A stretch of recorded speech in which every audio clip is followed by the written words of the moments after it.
అందరికీ నమస్కారం. ఆంధ్రప్రదేశ్కి ఈరోజు బిల్లు ప్రవేశపెట్టిన ఆంధ్రప్రదేశ్ రాజధాని నిమిత్తం బిల్లు ప్రవేశపెట్టిన బిల్లు పాస్ అయిందని విన్నాం. కానీ ఇక్కడ ఆంధ్రప్రదేశ్ మేధావులందరూ ఒక్కటి మాత్రం ఆలోచించకుండా సంబరాలు చేసుకోవడం అనేది మనల్ని మనం మోసం చేసుకున్నట్టు, ఈ యావత్ ఆంధ్రులందరినీ మోసం చేసినట్టుగా ఉంది. ఎందుకంటే సుమారు 12 ఏళ్ళు అవుతుంది రాష్ట్ర విభజన జరిగి. ఈ 12 ఏళ్లలో వేల కోట్ల రూపాయలు రాజధాని అమరావతి అని చెప్పి ఖర్చు పెట్టారు. ఖర్చు పెట్టినటువంటి ప్రతి రూపాయి కూడా ఈరోజు చట్టపరమైనటువంటి భద్రత లేకుండా ఖర్చు పెట్టారు. ఇప్పటికి కూడా బిల్లు ప్రవేశపెట్టారు, పార్లమెంటు వరకు సక్సెస్ఫుల్గా సాధించారు. ఇంకా ఇది చట్టపరంగా రూపాంతరం చెందాలి అంటే చాలా రాజ్యసభ, అలాగే ప్రెసిడెంట్ ఆఫ్ ఇండియా, ఆ తర్వాత మరలా అగైన్ పార్లమెంటుకు వచ్చి ఇది చట్టం కావాలి. ఇంత ప్రాసెస్ ఉంది. మరి ఇంత ప్రాసెస్ ఉండగా ఈ 12 ఏళ్ళుగా అమరావతి రాజధాని అని చెప్పి ఏ చట్టబద్ధమైనటువంటి హక్కుతో పరిపాలన సాగించారు? దీని మీద చట్టపరమైనటువంటి భద్రత లేకుండా ప్రజలకి అనేక సమస్యలు కొందెచ్చారు.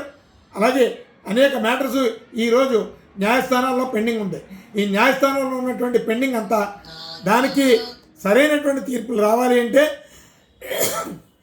ప్రభుత్వపరమైనటువంటి చట్టబద్ధత ఉండాలి. ఈరోజు చట్టబద్ధత లేకుండా మీరు అమరావతి రాజధాని అని చెప్పి భూముల విషయాల్లోని, అలాగే ఇతరత్ర పాలనా వ్యవహారాల్లోని ఈ రోజు వరకు కూడా ముందుకు నడిపించారు.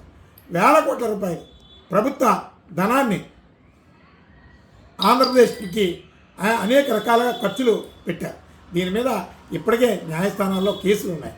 ఇవన్నీ తీర్పులు సజావుగా అనుకూలంగా ఆంధ్రప్రదేశ్కి నష్టం లేనటువంటి తీర్పులు వస్తాయని చట్టపరంగా పార్లమెంటు నుంచి ప్రధానమంత్రి గారితో చెప్పించగలరా? న్యాయస్థానానికి వచ్చేటప్పటికి టెక్నికాలిటీ మీద, లీగల్ పొజిషన్స్ మీద, దాని మీదే ఏ విధమైనటువంటి చర్చ అయినా జరుగుతుంది, ఏ విధమైనటువంటి వాదోపవాదనలు అయినా జరుగుతాయి. ఈరోజు వరకు చట్టబద్ధత లేనటువంటి అమరావతికి న్యాయస్థానంలో ఉన్నటువంటి తీర్పులకి, రాబోయే తీర్పులకి ఎవరు బాధ్యులు? ఒకవేళ వ్యతిరేకంగా వస్తే మిమ్మల్ని నమ్మి ఇన్ని వేల కోట్ల రూపాయలు ఖర్చు పెట్టినటువంటి ఈ అమరావతి పేరు మీద కొనసాగుతున్నటువంటి తీర్పులకి ఎవరు భరోసా? అలాగే రైతాంగం అనేక కేసులు వేసింది, వాటికి ఎవరు భరోసా? ఇవన్నీ లేకుండా సంబరాలు చేసుకోవడం ఏంటండి? ఇంకా మనం చాలా ఇబ్బందుల్లో ఉన్నాం.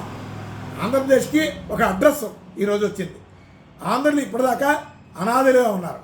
రాజధాని లేని ఒక రాష్ట్రం ఏదైనా ఉందంటే అది ఆంధ్రప్రదేశ్ అని బయట హేళన చేస్తున్నారు. ఈరోజు కొంతలో కొంత ఊరట ఏంటంటే మనకి ఆంధ్రప్రదేశ్ రాజధాని అని పార్లమెంటు సాక్షిగా ప్రకటన చేశారు, చట్టం కాకపోయినా. మరి ఈ వేల కోట్ల రూపాయలకు సంబంధించి, అలాగే అమరావతికి సంబంధించి, అమరావతి భూములకు సంబంధించి జరుగుతున్నటువంటి న్యాయస్థాన తీర్పులకి ఎవరు భరోసా, ఎవరు హామీ ఇస్తారు? ఆ కేసుల తీర్పులకి ఎవరు ప్రభుత్వమైన హామీ ఉంటుందా? చంద్రబాబు నాయుడు గారి కూటమి ప్రభుత్వం హామీ ఉంటుందా? నరేంద్ర మోడీ గారి ప్రభుత్వం హామీ ఉంటుందా? ఈరోజు కూడా పూర్తిగా అమరావతి రాజధాని అని చట్టం లేదు.